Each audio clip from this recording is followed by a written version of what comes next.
Friends, welcome to all.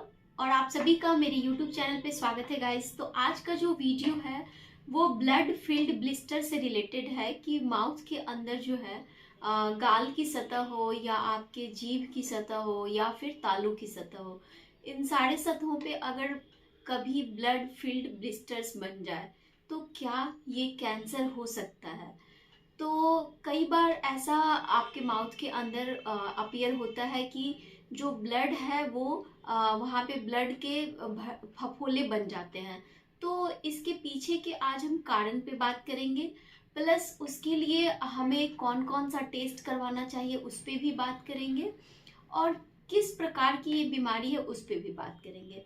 तो सबसे पहली चीज़ हम लोग जानते हैं कि जो ये ब्लड फील्ड ब्लिस्टर्स हैं इसके कारण क्या है। तो ये एक जो है आपका सब एपिथेलियल क्लेफ्ट जो होता है वो होता है। और सब एपिथेलियल क्लेफ्ट का मेरा मतलब है कि जो आपकी एपिथेलियम की लेयर है उसके नीचे कनेक्टिव टिश्यू होता है और उन दोनों लेयर के बीच में ये क्लेफ्ट बनता है। और ये क्लेफ्ट बनने के बहुत सारे कारण हो सकते हैं, जिसमें कि जो मोस्ट इम्पॉर्टेंट कॉज है वो आपका ट्रॉमा है।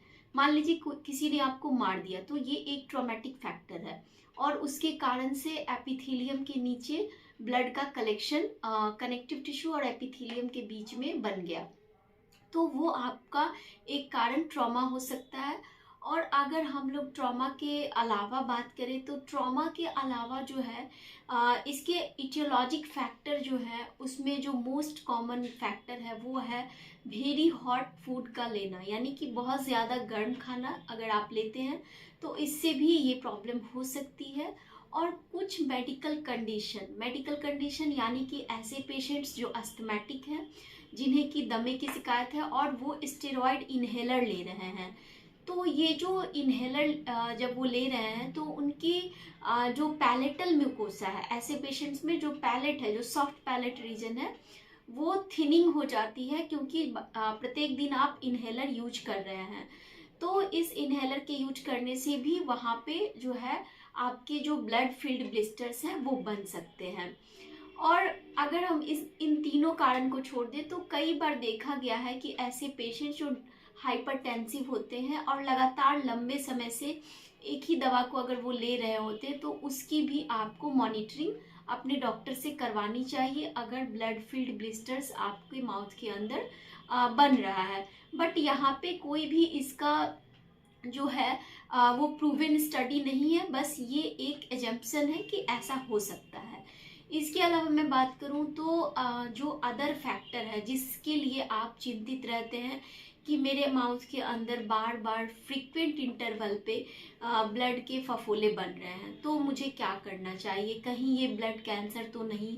तो मेरे अभी कुछ एक पेशेंट्स हैं, उन्होंने मुझसे ऑनलाइन ही दिखाया था, तो उनका यही कंसर्न था कि क्या ये ब्लड फील्ड ब्लिस्टर्स जो है कैंसर हो सकता है, ब्लड कैंसर बन सकता है। तो ऐसा नहीं है, ये कोई भी हिमेटोलॉजिक डिसऑर्डर नहीं है। ये जब हिस्टोपैथ में इसे देखा गया है, एग्जामिन करके माइक्रोस्कोपी की वैल्यूएशन में इसे देखा गया है, तो यहाँ पे एक सब एपिथेलियल क्लेफ्ट पाया गया है जो आपके एपिथेलियम और कनेक्टिव टिश्यू के बीच में बनता है। यानी कि आपकी जो जंक्शन है वहाँ पे एक गैप क्रिएट हो जाता है म्यूकोसा के जो जंक्शन है ना एपिथेलियम और कनेक्टिव टिश्यू के बीच में, और उस गैप में फ्लूइड का ब्लड का कलेक्शन होता है। तो आपको जो है इससे वरीड नहीं होना है कि ये कैंसर तो नहीं बन जाएगा, ब्लड कैंसर तो नहीं हो जाएगा। तो इस चीज़ को सोच करके आप चिंतित ना हो, आप अपने निकट के स्पेशलिस्ट से मिले और उचित सलाह लें, ना कि स्केयर्ड रहें। और उचित डायग्नोसिस भी इसके लिए ज़रूरी है। आप कुछ ब्लड टेस्ट हैं उसको करवा के आप उस चीज़ को समझ सकते हैं कि ये किस प्रकार से, अगर ये कैंसर है या नहीं। क्योंकि देखिए, अगर कोई भी ब्लड से रिलेटेड डिसऑर्डर रहेगा तो जो भी आपके ब्लड पैरामीटर है, चाहे वो हीमोग्लोबिन हो, चाहे वो आपका जो WBC काउंट है, वो सारा कुछ अफेक्टेड होगा। RBC की वैल्यू, वो सारा कुछ अफेक्टेड होगा। तो अगर आपका सारा पैरामीटर, अगर आपके जो भी डॉक्टर है उन्होंने सारा टेस्ट करवाया और वो सब नॉर्मल आया, तो तो आपको बिल्कुल चिंता नहीं करना है और ये नॉर्मल आएगा, क्योंकि ये बीमारी जो है वो कैंसर नहीं होती है, ब्लड कैंसर बिल्कुल नहीं होती है। तो इस चीज़ को मन से आप निकाल दें। और इसमें आपको अवॉइड क्या करना है, तो ऐसी चीज़ जिससे कि ये फ्रीक्वेंटली बनता है, अगर आप कोई मेडिकल डिजीज से नहीं सफ़र कर रहे हैं, यानी कि कोई भी आपकी मेडिकल हिस्ट्री नहीं है, लाइक हाइपरटेंशन, लाइक आपका अस्थमा प्रॉब्लम, या फिर कोई भी स्टेरॉइड इनहेलर आप यूज़ नहीं कर रहे हैं, तो आपको अवॉइड करना है ट्रॉमेटिक फैक्टर को और अवॉइड करना है वेरी हॉट फूड को। तो उम्मीद करती हूँ कि ये वीडियो आप सबों के लिए हेल्पफुल रहा होगा। Thank you so much for watching, and if you like, please share and subscribe my channel. Thank you.